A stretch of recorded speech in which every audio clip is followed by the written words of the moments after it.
একেই বুঝতে পারছেন কি বানিয়েছি। চটপটির কথা শুনলে কার না জিভে জল চলে আসে। তো এটা অনেক টেস্টি হয়েছে চটপটি। একদম সহজ পদ্ধতিতে আপনাদের চটপটিটা তৈরি করে দেখাবো, কোনো স্পেশাল মশলা কিছুই না। এদিকে আমি মটরটাকে ভালো করে ধুয়ে আলু কেটে নিয়েছি। এটা সারা রাত আমি ভিজিয়ে রেখেছিলাম। তারপর এখন দিয়ে দিয়েছি আমি গরম পানি, চুলাতে বসিয়ে দিয়েছি হাঁড়িটা। এটাকে আমি সিদ্ধ হতে দিব, আলুটা সিদ্ধ হয়ে তুলে নিব। আর যারা এখনও আমার চ্যানেল সাবস্ক্রাইব করেননি প্লিজ সাবস্ক্রাইব করে নেবেন।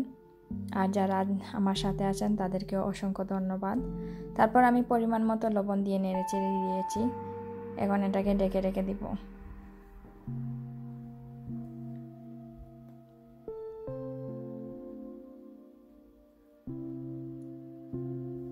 প্রায় 20 মিনিট পর আমার আলুটা সিদ্ধ হয়ে গেছে। আমি আলুটা তুলে নিব। এদিকে আমার মটরগুলোও হাফ সিদ্ধ হয়ে গেছে অনেকটাই।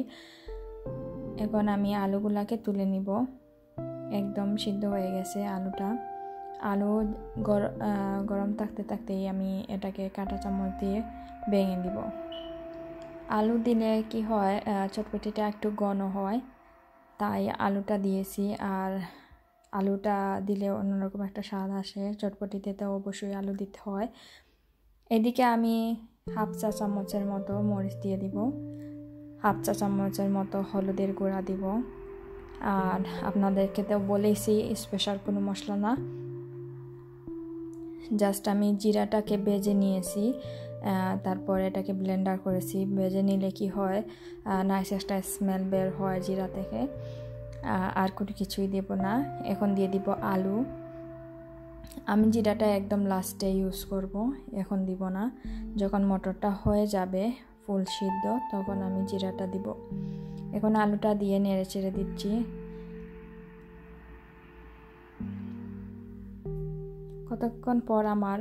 কিছুক্ষণ পর আমার মটরটা অনেকটা সিদ্ধ হয়ে গেছে, একদম হয়ে গেছেই।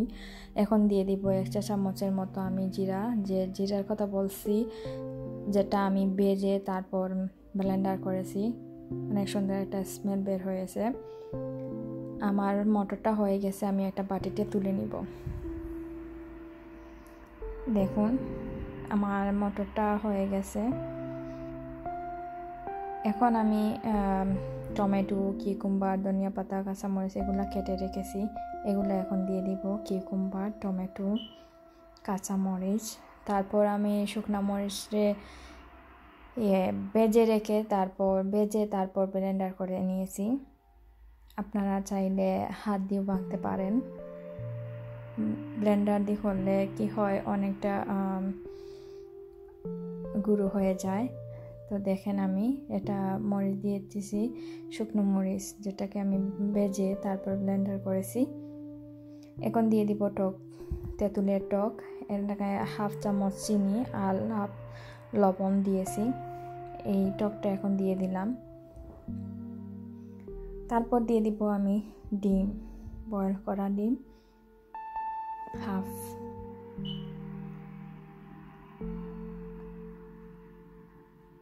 তারপর দিয়ে দিব ধনিয়া পাতা। একদম শেষে আমি দিব জিরাটা, যেটার কথা বলছি ভেজে রেখেছিলাম যে জিরা, সেটাই দিয়ে দিব হাফ চা চামচের মতো। একদম সহজ পদ্ধতিতে আপনাদের দেখালাম, অবশ্যই ভালো লাগবে। কোনো স্পেশাল মশলা ছাড়াই খেয়ে দেখতে পারেন কেমন লাগে। আমার তো অনেক ভালো লাগছে। যাদের কাছে ভিডিওটা পছন্দ হবে, চটপটিটা পছন্দ হবে, অবশ্যই লাইক শেয়ার করতে ভুলবেন না। আল্লাহ হাফেজ।